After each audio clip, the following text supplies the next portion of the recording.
Ah! Putain, je me demandais comment l'effet de cette carte, elle se fait, mais si je lis pas le premier mot aussi, je risque pas de comprendre l'effet de la carte. Qu'est-ce que tu fais? Hein? Moi, Ok. je trie des trucs. Mais... Je trie des trucs, là. Bon bref.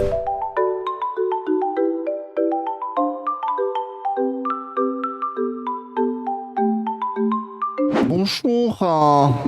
Bonjour tout le monde. L'événement du soir, sachez, j'ai pété l'écran du taf. Voilà. Ça vaudra jamais mon tel qui a vraiment une gueule. Voilà. Je dirais que j'ai pas fait exprès, et puis voilà. Qu'est-ce qu'on fait, c'est que on force des gens à jouer avec nous aux cartes, à Magic, et qu'on a trouvé un pote qui trouve ça intéressant, et on va essayer de lui faire un deck. Donc c'est un deck Commander, bien sûr, parce que comme on est, comme toute personne qui commence Magic, tu joues à Commander parce que tu peux jouer toutes les cartes, et qu'en vrai c'est plus fun. C'est pas compliqué. Lui, ce qu'il veut, c'est clairement, c'est un commandant de type qu'on appelle bleu-rouge, donc IZ.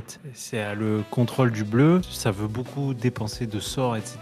Et ça a l'agressivité du rouge. C'est très early game et ça tabasse quoi. Du coup, attendez, je vais faire un new deck. Nom du deck. Deck pour Flo. Commander Unset, create deck.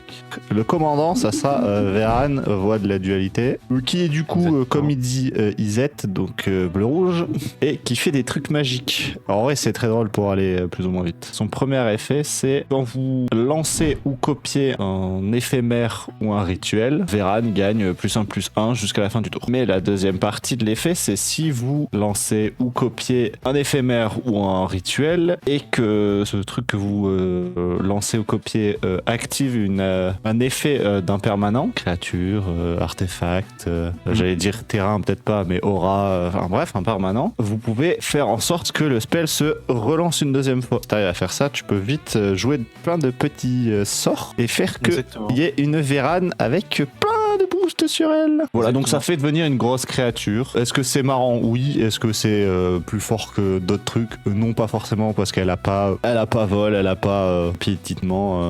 Après, bref. est-ce qu'elle veut forcément jouer avec le commandant, dans le sens, est-ce que tu veux taper avec le commandant? Pas forcément. Non, mais c'est juste que c'est drôle, ça fait une grosse créature, bref. Mais c'est surtout le fait que, du coup, tu peux lancer un spell. Si tu actives la capacité d'une autre créature, et ben ça relance le spell, donc ça te fait des copies gratuitement, plus ou moins. Tu peux faire des trucs très intéressants très vite et vomir ta main. Voilà. La charte est sympa. Est-ce qu'il y en a d'autres? All print, oui. Ah si, il y en a un. Il y a une... Ouais, bon, voilà. Il y a des visuels sympas, mais bref, ça sera visuel sympa. Alors, on veut des decks. On veut budget. Ben voilà, dans les low cost, les plus chers, c'est 132 balles. Ok. Donc il y a soit un truc qui c'est des copies de spells, spell slinger, c'est que tu balances tous tes spells. Oui. Et il y a un truc où ça crée des tokens. Qu'est-ce qu'on veut? On va faire sur les 132 et spell copy. J'ai pris 3 types de decks différents. Qu'est-ce que ça nous propose? La version spell slinger. Et il y a 2 Gandalf dedans déjà, dont un que VDV. Qu'est-ce qu'il veut faire? Lancer que des spells en fait. En fait c'est ça, c'est lancer des spells qui proquent des effets. Bon, il y a beaucoup de créatures, blabli blabloup. Il y a quoi dans les instants? Des dégâts, de la pioche, du counter spell, des counter spells, des piochages de cartes, Blasphemous Act bien sûr. Il y a des terrains, il y a 1, 2, 3 mana, 4 mana quand même, 5 mana. Il y a quand même des spells à 8 mana, 9, 8, 7. Faut regarder dans les artés s'il a pas les trucs qui disent spell bleu coûte 1 de moins, spell rouge. Oui, si, ils ont des payer 2 de moins ou créer ou le truc créer de la mana. Et ça me met que c'est 2. Parce qu'il n'y a pas de game changer. Mais par exemple, une volonté de Jeska. Jeska, oui, elle est là. C'est un effet. Un rituel ou pas. Mais du coup, il faut tâcher un truc qui fait de la même rampe, mais en moins bien. Ça, c'est la même chose, mais en plus cher. Ouais, mais alors, est-ce que c'est bien ou pas? Oh, elle se relance toute seule, Rousing Refrain. Non, j'ai rien dit. On garde. J'ai vu un truc qui avait beaucoup. 1, 2, 3, 4, 5. Est-ce que ça peut remplacer ça, non? Bah non, c'est fort en vrai. Alors, Richline, you control, create Treasure Token. Ouais, mais ça c'est late, mais est-ce que c'est obligé? c'est le seul truc qui lui permet de ramp, quoi. Parce qu'en vrai, ça fait 3, mais du coup, no Massland Daniel. Ah ouais, mais ouais, c'est pour ça que j'étais passé 4 avec l'autre, parce qu'il a un Massland. Il a 23 créatures quand même. Pointe de land, quelques enchantements, c'est juste pour dire j'ai 4 enchantements. Et un Planeswalker, c'est vraiment pour rajouter de la mana.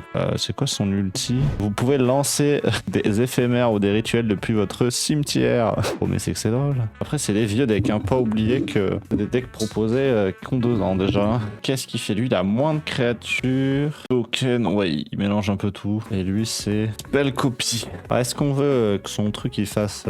Il lance plein de spells tout le temps là? En fait, le problème, c'est qu'il va falloir quand même se dire qu'il doit compete avec un Bombadil et. Non, il doit pas compéter avec le Bombadil. De toute façon, je ne l'ai pas. Faut bien comprendre que ça sert à rien de lui faire un deck autre qu'un bracket 3 qui peut être potentiellement plus tard améliorable avec un sideboard en bracket 4 parce que à un moment donné on va juste tous jouer avec au moins des bracket 3 quoi. Lui faire un bracket 2 c'est pas une si bonne idée. Parce que dans Bombadil j'ai ça en fait. J'ai lui là. J'ai Worldfire. C'est ça qui fait que voilà, c'est un peu strong. Voilà. Et each player's life total become 1. Oui, c'est la vanne aussi. Non, c'est une grosse carte de merde ça. C'est pas un game changer. Et ça, un deck comme ça à 113 balles, il est 4. Il y a 113 balles. Ouais, mais parce qu'il y a ça. Regarde, si je le tège, boum, 2. Ouais, mais mets un game changer quelconque, tu sais, t'as toutes les couleurs. Frère.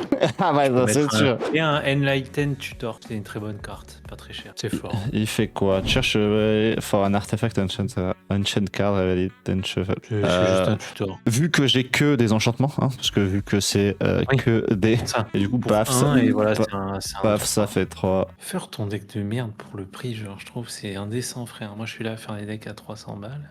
Ah, mais en fait, le truc, c'est que l'avantage des sagas, c'est que ça ne coûte rien. Tu joues Narset? Alors, en fait, j'ai des cartes de con. Hein. C'est un deck contrôle, en fait. Hein. C'est un giga deck contrôle. Hein. Mais j'ai une carte de con. Elle est où? D'accord, mais c'est vraiment un deck de débile, quoi. Ouais, bon. Après, ça, c'est gérable en vrai. Mais j'aime bien, ça me fait marrer. Voilà, il est 3. C'est pour ça qu'avec l'autre carte, il était 4. Hein. Bref, faudra essayer. Pour pouvoir essayer les decks sans jouer à Magic Arena, haha, c'est pas bien. Il y a quelqu'un qui a fait un truc sur Tabletop Simulator. Donc, on revient sur lui. Putain, il a beaucoup d'artefacts, hein, par contre. Ça réagit au spell. Ça réagit au spell. Ça s'écoute moins. Et ça réagit au sort. Ah! Putain, je me demandais comment l'effet de cette carte, elle se fait. Mais si je lis pas le premier mot aussi, je risque pas de comprendre l'effet de la carte. Qu'est-ce que tu fais? Moi, je trie des trucs. Mais Je trie des trucs. c'est une créature qui a flash, donc en fait si on lance un spell, enfin si on lance un éphémère ou un rituel, le but c'est de la lancer paf juste avant que ça proc pour copier le spell que tu viens de lancer. Ok, moi c'est pas mal. Ou juste copier le spell du mec. N'importe qui, hein, si quelqu'un lance un truc, tu peux lui copier et paf, ça fait proc tes trucs chez toi. Je savais pas qu'il y avait des orques magiciens. Les orques. And when you exile this creature, create a 4/4 blue. Ah ouais, bah ça protège tes créatures de la destruction. Quoi. Plutôt carré. Bah, ça, ce Gandalf, il est trop bien, en vrai, je trouve. Le Gandalf le gris. Oui. Le fait qu'il fasse différents trucs, je trouve ça vraiment. Je trouve archi fort. Ah, mais par contre, tu peux faire qu'un effet. Sur si je lance 4 spells, bah, je fais 4 effets. Je peux pas faire 4 fois le même effet. Ouais, je vois. Et du coup, ça doit reset chaque tour, hein, je suppose. Oh là, par contre, attention, on va lui faire jouer une carte qui a 2 côtés. Ah ouais. Bon, après, c'est pas compliqué, hein. Il y a écrit Ouais, et puis c'est un terrain, quoi. Quoi? Mais en fait, genre tu joues. Oh là là, elle est morte. Si elle meurt, hein, parce que genre si elle est bannie, machin, elle tège. Hein. C'est oh là là, elle est morte, c'est un terrain. Ah bah dans 3 tours, bah je peux re-l'invoquer du coup. Ah j'aime bien, je trouve ça drôle. Donc du coup, le principe de son deck, avoir beaucoup de mana, j'ai l'impression quand même finalement, avoir beaucoup de mana, parce qu'il a beaucoup d'artefacts et pas mal de trucs qui lui donnent de la mana en fait. Donc ouais, c'est plutôt bien. En fait, ça c'est une colère aussi qui te fait pas du mal à toi. Ouais, c'est une colère asymétrique, c'est fort ça. Regard Scry, c'est regard 1. Ah, je sais jamais. Ouais, regard 1.